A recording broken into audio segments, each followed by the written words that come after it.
Hello. And welcome back to Sam's on Wrestling. He's acting very stroppy and sad, but ultimately he's the one that's enforced this. If you Break kayfabe. Yeah, you bastard! you think I have any authority in this show? No, I just stand here and look pretty. Oh, that's it. I'll break kayfabe. I'll bring a drink out. Yeah, there we go. If you've clicked on this, fair play. You clearly like us for some reason, or you've got lost. It's left it on autoplay. Yeah, exactly. We're trying to see the good in Michael Cole as a heel commentator. If you're new to this series, we believe that wrestling is objectively good. There are times when it's bad, and I think we are so negative that we're negative about good wrestling, let alone bad wrestling. And we want this series to be as much positivity as we can. Yes, we will criticise people and say things are the worst because, you know, the algorithm. But at the same time, we want to see the good in some things. So we're picking some things that are bad and seeing the good in sometimes their storylines, sometimes they're voted the worst things by things like Dave Meltzer, sometimes they're on everyone's lists. And today we are looking at heel Michael Cole. Because so far we've looked at two things where objectively they have actual good in them, such as the Greatest Royal Rumble had some really good stuff in it. No, we proved it. And Kane and Shane was voted the worst storyline, and I love Kane and Shane. Yeah. So it was actually a bit of a softball for us. Whereas here, I actively despise everything to do with Michael Cole as a heel. I started watching wrestling around, let's say, 2009 for ease. Okay, and I popped in and out until Punk came back in 2011, right? One of the reasons I stopped is because I could not listen to this crap in 2010 and onward. No, you can't. It is the worst thing going. And if you'd like to see more videos where you can see two men visibly age within about 20 minutes, please don't forget to like, share and subscribe to see more of our pain if that's what you're into.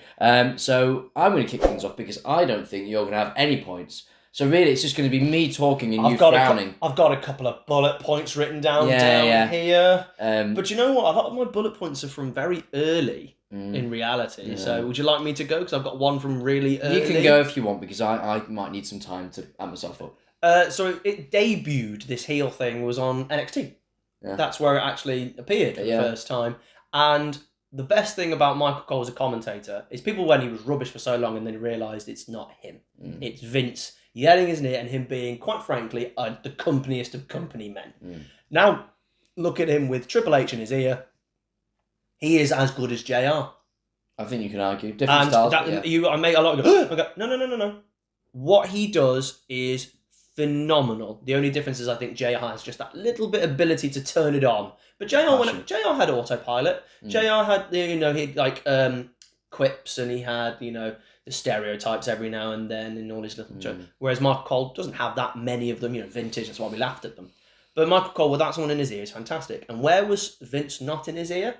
NXT. And quite frankly, as a heel, he was quite funny on NXT. It was actually kind of entertaining because it was Michael Cole being Michael Cole. Now, in real life, he seems like a bit of an arsehole in real life. He's a bit of a, it's quite hard to determine if he's a good guy, nice guy. I'm just going to hope that he's a good guy, but a little bit, bit short. Eccentric. Short. Yes, I'm going to go with short. I think you're correct. Because I've definitely seen him argue with Vince on headsets, but then again, I probably would have argued with Vince as well, so it's hard to tell. But he was actually really funny on NXT. If you want to watch NXT UK, he's phenomenal. He's unbelievable because he's got nobody in his ear. He's completely free to do whatever he wants, and he's actually one of the best commentators. And here, he clearly didn't have much in his ear, and he was really, really, really funny in that heel role for those 3-4 weeks. And then they decided to make it everything.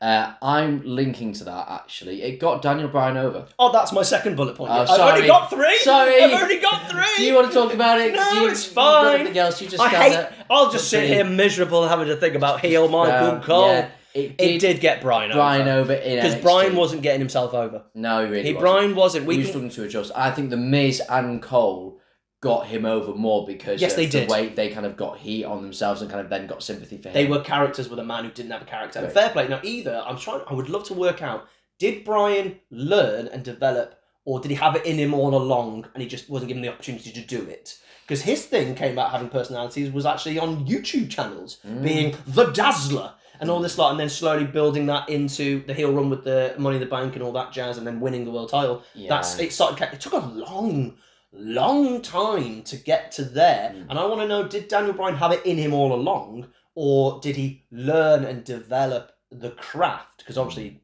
one of the best wrestlers who's ever lived, but we won't know that answer. I mean, maybe Daniel might be able to answer that and go, you know, I had it in me, I just, you know, was just given an opportunity. But I think without Miz and Cole, I don't know how quickly Bryan would have got over the... Remember, WWE fans didn't know who he was. No. We could pretend, we did... No, they didn't. Fans knew. You know, we knew. We knew who Daniel Bryan was. Oh, no, you were a baby, weren't you? No, so I had no clue who this guy was. I was excited. I was like, Bryan Danielson, great. Because I actually watched an NXT episode, because I heard Bryan Danielson was back, and I was like... Finally, I've watched a couple of his matches in Ring of Honor. I'm looking forward to it. And then I watched one episode of NXT and went, right, back to university I go, not watching that rubbish. Yes, so, I don't blame you. And you know what? That was such a forced environment to try and be creative and have personality. I mean, was there any environment? Just on an unrelated note, NXT. You want an NXT moment with Daniel Bryan. It's like a few seasons later. He is the, they all had like a person. Yeah, a mentor. Mentor. He was the mentor of... EC3 and they were doing this game where it's like, you know, like almost like the love game where you have to see if you got matching cards, right, so it'd be like, you know, if you were a flower, what flower would you be, type thing. And they clearly cheated and they'd written like the answers beforehand and they made no sense. So I can't remember, I'm going to paraphrase, but there's one I remember. They're going to go, you know, like, what is your favourite type of car, or something like that? And they'd be like, my favourite type of car is the one and only Steve Blackman. And then Jerry Brown was like, the one and only Steve Blackman. And I was like, wow, it's awesome. So every now and then there was these fantastic little moments like that. Yeah. Oh my God, I really don't want to talk about heel Michael Cole. I was going to say we're getting off topic, but you can just kind of go to sleep, and most people did whilst watching Michael Cole as a heel. So I'll go on to my next point. He was a genuine heel. Like he was, like a genuine... No, I know. I know.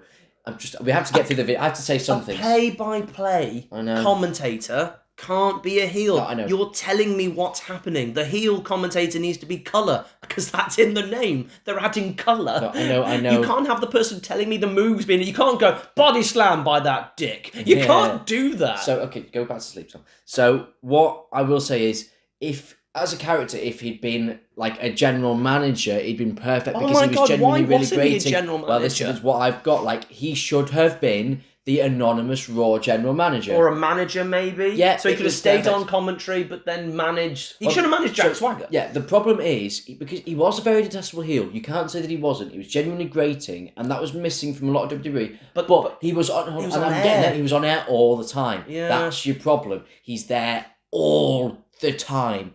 In everything. Oh. And well, I know. It's like bringing a child to a doctor's appointment. That's what it is. They're just Am I getting candy? I know, you've just got to get the jabs. It's okay, we'll get it done. I'm diabetic. Jabs do not bother me. This bothers you. This hurts me more than actually, you know, needing a cookie every now and then. I know. What I will also say, because I despise this as much as you, but I'm putting on a brave face here. A commentator's match is a fun idea. It is. You don't like it, do you? But it is a fun idea. I've watched them for years. No, they've done them for years. They had a match. But what I'm saying is a fun idea in general. They had a match at Unforgiven 2003 where it was Jerry Lawler and the King versus Al Snow. Jerry Lawler and the King. Sorry, and JR versus Al Snow and the Coach, right? And the winner gets to commentate Monday Night Raw. Guess who was commentating during the match? Michael Cole? No, silence.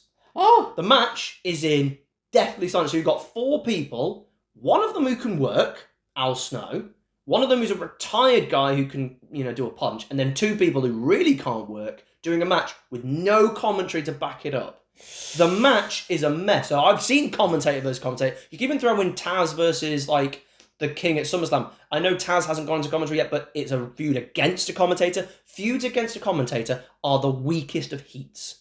And then to have them against each other, that's not the match that Jerry... The only reason this happens is because Jerry Lawler went, I've never had a match at WrestleMania. And Vince went, really? And then gave it to Michael Cole. Fine. But it should have been 3 minutes. I know. 30 No, minutes. I'm not glorifying the match stuff. I'm saying it's Oh a my- decent concept. 'Cause No, I'm it's clutching, not. I'm clutching at straws. You've got 3 bullet points. This should have been over already, to be honest. We should have done a 2-second video, and that was it. But we're seeing the good in it, and I'm arguing against it. And that's the point. It's meant to be positive. I hate this You're so not much. seeing the good in it, Sam. I'm really trying. I literally, know. genuinely, my 3 bullet points, I sat and researched, watched old videos, you know, because you got to remember I missed a lot of it because I decided to can't bear this, and I literally had to turn it off. Some of the videos going, oh my god, it's so obnoxious. It is so obnoxious. And that's the problem on commentary. I've got obnoxiousness coming into my ear all the time, and the King isn't a good enough babyface to deal with it. No, he's not. He couldn't counteract it. Do you know who would have been great next to him? Paul Heyman. Because Paul Heyman is one of the best heel commentators, full stop. Jesse Ventura I will throw in as well. 2 of the best heel commentators ever. With Heenan, I was going to say. not far behind. Heenan was slightly too biased. I also think his WCW work is just he's given up, so it's up and down for me. But I prefer those 2. But Heenan's amazing. But it's more the fact that actually I'm being harsh. Heenan's incredible. But it's more the fact that they build the characters and argue with the babyface. And King, a natural heel, probably the 4th or 5th best heel commentator of all time, and when he was at his peak, couldn't.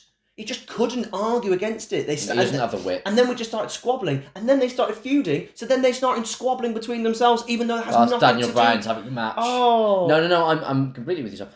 We're trying to see the good in, so we've got to get back on topic here. So I give my other good point. Oh, go on. Do you want to... I liked the coal mine. Yeah, it's I cool. thought that was, if you're going to do something that was really clever, really innovative, splitting them up, if you're going to squabble, at least make it a thing. And then they did gimmicks with it, like pulling the tie through the hole and all that jazz. I actually really like that. That worked really well for me. I liked the coal mine as well. What I will say is it got Miz more heat. Yes, it did. did. Because Miz was affiliated with him, and that Miz needed that. I'd argue it gave Miz the main event. That's what I'm saying. Because Miz was doing great work. I'm not going to take that away from Miz. No, I think it's wrong to say that. But was Miz a main eventer? Not in Punk's eyes. But you could argue that Miz had backing because of Cole just putting him by so association, over, it did. which is what a heel commentator is meant to really do. good. If you'd have made Cole pretty normal for most of it, and then when the Miz came on, suddenly it was like his guy. Yeah. That would have worked. I think a lot. That's better. what I would have done. Yes, that would have worked a lot. Same better. heel character. Every now and then went, oh, this babyface is an idiot doing this or whatever, or But that's the problem with a difference in play by the colour. Like my brain remembers. I can't remember who it is, right? But someone goes off the ropes. It's a babyface. And they get cracked with, I think it might be a cane, might be from Mr. Fuji maybe, but I can't actually remember, right? Cracks him with a cane. Massive noise, great noise, right? Like one of them noises, right? And Heenan, quick, going, oh my god, did you hear him snap off the ropes? How did he make that? Not straight away defending the heels by covering. Oh, Heenan, you genius, absolute genius. Heyman did the same thing. I remember when Test got caught in the ropes at WrestleMania 17 and everyone's laughing and Eddie's trying to help. They're going, oh, look, breaking kayfabe. Quick as a whip, Heyman goes, Eddie has to get Test out the ropes because he can't win the European title with Test hung up in the ropes. And that's how you defend a heel's actions amazingly when you've got to defend things or when they're doing some cheating. And Michael Cole should have done that. But the problem is, he didn't do a heel enough with all the other characters. He ridiculed a lot of the baby faces, but it was just yelling and constant. And I wonder how much of it was him or how much it was Vince. And that's my key, yeah. And Corey Graves is very good at covering up botches as well, actually. Not as good as all these guys I mentioned. As a modern person, he's quite good. But I have 2 more points and then we'll get this over with because I think they want to get this over with and we both want to get this over with. I'm sorry that I haven't seen much of the good in Michael Cole, but I really tried. What I will say is... You saw my greatest Royal Rumble. I had long lists and Kane and Shane, I was there. This... I had nothing. What I will say is, look, a heel character, you want it to be relatable and something you can relate to in real life, and he's a suck-up, he's a stooge, and that's a very relatable character. I wish that's the problem. Everything you've mentioned is correct, but it's like 20% correct. I know. Because they never used it or went on top. The stooge thing would have been great if he was in the pocket of the general manager at the time or whatever, but we didn't have a general manager. We had the anonymous general manager, and it got more heat on Cole. I will say that as a positive. It got more heat on Cole, him being associated with the general manager, and go, I've got a message from the general manager. It's very modern heel. That worked, but the problem is the anonymous didn't go anywhere. No. And then because he's associated with something not going anywhere, it just went from heat to go away. And that was the problem. You've got go away heat to a commentator. Yeah. How many people do you reckon stopped watching wrestling because of Michael Cole as a heel commentator? Foles. Oh Yeah. my god, it must be loads. Because they were on the knees anyway. You just have the guest GMs, which is why I went. It's actually the guest GMs is why I went. Yeah, exactly. And then heel Cole goes on top. It's almost all of this pent up anger just leads into the pipe bomb perfectly because everyone was so done with having their intelligence. The only people who were left were kids and people who were from like the Attitude Era, just waiting for it to get good again. That's the thing about wrestling fans. Wrestling fans will wait it out, the bad times, knowing it could be good again. And do you know what? We've been rewarded with that by WWE being excellent from 2022 onwards, halfway through 2022, and by AEW appearing. And even if you've got opinions on AEW, it being there, good or bad, AEW isn't terrible. It just should be better, is what a lot of complaints are. And I think, as I said, I think they've been better since probably about June of last year, July of last year. I think they've been much, much, much better. And, you know, the fans will wait and they will hold on. But this, I think, tested the patience of most of those fans. Dark days. That I have one last point, one last good thing. In the Royal Rumble, Karma killed him, and it was hilarious. And his little hat fell off. I think that was hilarious. I actually think his in-ring gear was really funny. Yeah.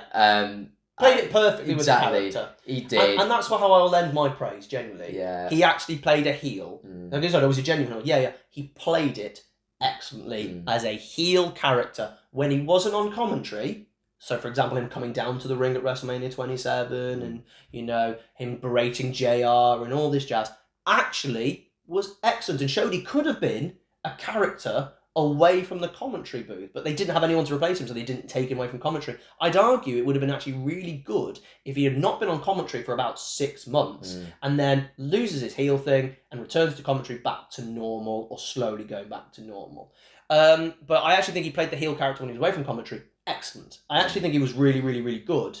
But, and you know what? The fact that, and here's the main thing, when was it meant to end? Who knows, because it ended because of Jerry's heart attack. Thankfully, he was fine. Well done to the medical staff. Still incredible work. Well done for Michael Cole for being able to deal with that. Yeah. Again, should have gone off the air again.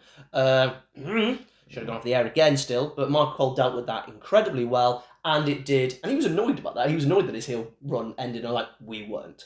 But where was it going to go afterwards? You know? At the end of the day, guys, let's just remember, a play-by-play should never, ever be a heel. It cannot work. Your colour commentator has to be a heel. It really is. Because the colour commentator has to be a heel. Play-by-play has to be a face. Because they're telling you what's happening. They're explaining what's happened. So if they've gone, oh my God, they've just cheated, because they're explaining it, then the colour comes on top. Or someone does, that's a great move by the babies, and they go and go, it's actually rubbish. You can't have a person going, look at that move, it's rubbish, because you're meant to be telling me, and it doesn't work. So we've had a go at seeing the good in Michael Cole. This is our most difficult video we've ever done. Seeing the good in heel Michael Cole. He was a genuine heel, and he was good at it off. He got a few people over, but I think he hindered the majority. He was insufferable to listen to, and I'm glad it ended. And quite frankly, full stop, I'm glad he is now getting the flowers he deserves, because he's actually an excellent commentator who got screwed over by an insane boss constantly yelling in his ear, telling him to do everything, and him being a good soldier and just doing it. Agreed. I'm now miserable as you were. I've used up all of my positive energy. Well, good job though. Yeah, well done for really hosting. tried. Well done for hosting See the Good In. Thank you. Because it's destroyed me. You were like this during the greatest Royal Rumble, and I had happiness. And now all I see is Michael Cole's face right now, and I just want to hit it. But what bad wrestling have you seen in the past that you want us to try and see the good in? If you're there going, oh, you think you try to see the good in Michael Cole? Let's see if we can see the good in this. And we will give it a go. But, you know, don't say the thing that we think you're going to say. Don't do it. We can't do it. I'm not doing that one. But you're going to have to do it because you tell us. So don't forget to like, share, and subscribe. And we will try and see the good in more bad wrestling. And you know what? I promise I will go in with a much more positive outlook on something I really hate. I can't promise that. You definitely can't. No. Because you're a child. Yes. We will see you next time. Bye-bye. Au revoir. Bye-bye. Michael Cole. Brian's a vegan. Oh, my. He's a vegan. Vintage.